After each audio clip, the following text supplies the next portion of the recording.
الحمد لله رب العالمين والصلاة والسلام على سيد الأنبياء والمرسلين وعلى آله وصحبه أجمعين أما بعد أعوذ بالله من الشيطان الرجيم بسم الله الرحمن الرحيم قال تبارك وتعالى في كتابه ألف لام ميم ذلك الكتاب لا ريب فيه هدى للمتقين وقال إنا نحن نزلنا الذكر وإنا له لحافظون صدق الله العظيم وقال النبي صلى الله عليه وسلم خيركم من تعلم القرآن وعلمه أو كما قال عليه الصلاة والسلام.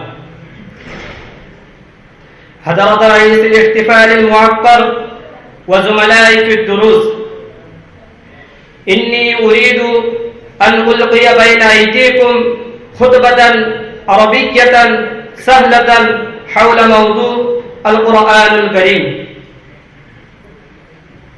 أيها الإخوة والمسلمون المحترمون، أتحدث اليوم عن كتاب لا عن كتاب التوراة ولا عن كتاب الإنجيل ولا عن كتاب الزبور ولا عن الكتب الأخرى، وكذا لا أتحدث عن صحيفة آدم ولا عن صحيفة إبراهيم ولا عن صحيفة موسى ولا عن الصحف الأخرى، ولكن أتحدث عن الكتاب الذي هو أول الكتب وجودا وآخرها نزولا وأسماها منزلة وأحفلها موعظة وأكبرها إعجازا وأحفظها تبديلا وتحريفا وأبلغها كلاما وأفصحها لسانا وأحسنها بيانا وأسهلها نطقا وأحلاها تلاوة وألذها سماعا وأكثرها بركة وأدومها وجودا. وأتحدث عن الكتاب الذي قال الله عز وجل عنه إنه لقرآن كريم في كتاب مكنون لا يمسه إلا المطهرون تنزيل من رب العالمين. وقال إنا أنزلناه قرآنا عربيا لعلكم تعقلون. وقال وإنه لتنزيل رب العالمين نزل به الروح الأمين على قلبك لتكون من المنذرين بلسان عربي مبين وإنه لفي زبر الأولين. وقال أفلا يتدبرون القرآن ولو كان من عند غير الله لوجدوا فيه اختلافا كثيرا. وأتحدث عن الكتاب الذي قال عنه رسول الله صلى الله عليه وسلم خيركم من تعلم القرآن وعلمه رواه البخاري. وقال من قرأ القرآن وعمل بما فيه ألبس والداه تاجا يوم القيامة ذوقه أحسن من ذوق الشمس في بيوت الدنيا لو كانت فيكم فما ظنكم بالذي عمل بهذا رواه أبو داود.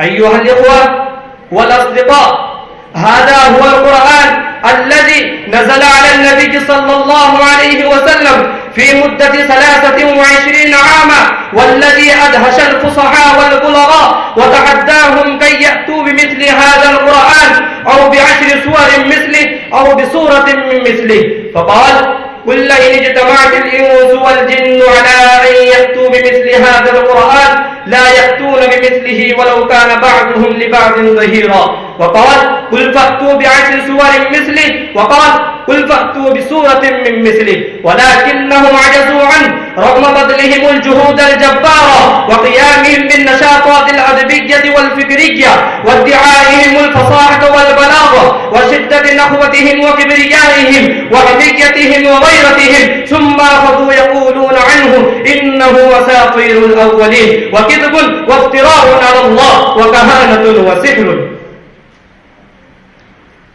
هذا هو القرآن الذي هدى الناس إلى الصراط المستقيم ودلهم على الخير والفلاح وأنقذهم من حفر الظلمات وغرس في قلوبهم بذر الإيمان واليقين وهذب أفكارهم وطهر أذهانهم وأنار عقولهم وأثار هممهم وأيقظ مواهبهم الفاترة ومنح عزائمهم تأكدا وآراءهم نضجا وطيوف فوقهم رفعة ولقاهم درس القيادة والسيادة ودرس الصبر والثبات ودرس الأمانة والإخلاص ودرس الحب والعلم ودرس التضحية والتفاني ودرس التواضع ودرس التعاهد والتعاون ودرس التواضع والخنوع ودرس كفالة الأيتام وعيانة المظلومين والمنكوبين وأكرمهم بالمفاخر والمكارم والأمجاد والمآثر الخالدة التي لا تنسى وأطلعهم على الحضارة والثقافة التي لا تبلى ولا تفنى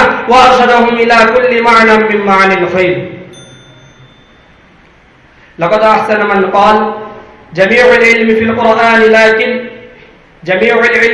في القرآن لكن تقصر عنه أفهام الرجال. ما أسعد الذين يحفظون هذا الكتاب في صدورهم ويقومون بالعمل بما فيه من الأوامر والنواهي ويتلونه ليلا ونهارا صباحا ومساء قائما وقائدا ذاهبا وعائدا مسترعا ومستلقيا وما أحد الذين يحافظون على واجباته ومستحباته ومقتضياته وأحكامه ويؤمنون بمغيباته وبشاراته. فيا أيها المسلمون إلى أين تذهبون؟ إلى أي ثروة تتقدمون؟ إن الثروة العظيمة موجودة عندكم فكيف هذا التولي عن هذه الثروة العظيمة؟ أتستبدلون الذي هو أدنى بالذي هو خير؟ لا يليق هذا بشأنكم فتعالوا وتمسكوا بهذا الكتاب فإن هذا الكتاب يمنحكم قيادة العالم وسيادة الأمم في الدنيا ويعطيكم الأجر الجزيل في الآخرة إن شاء الله تعالى. وبذا أختتم كلامي والحمد لله رب العالمين.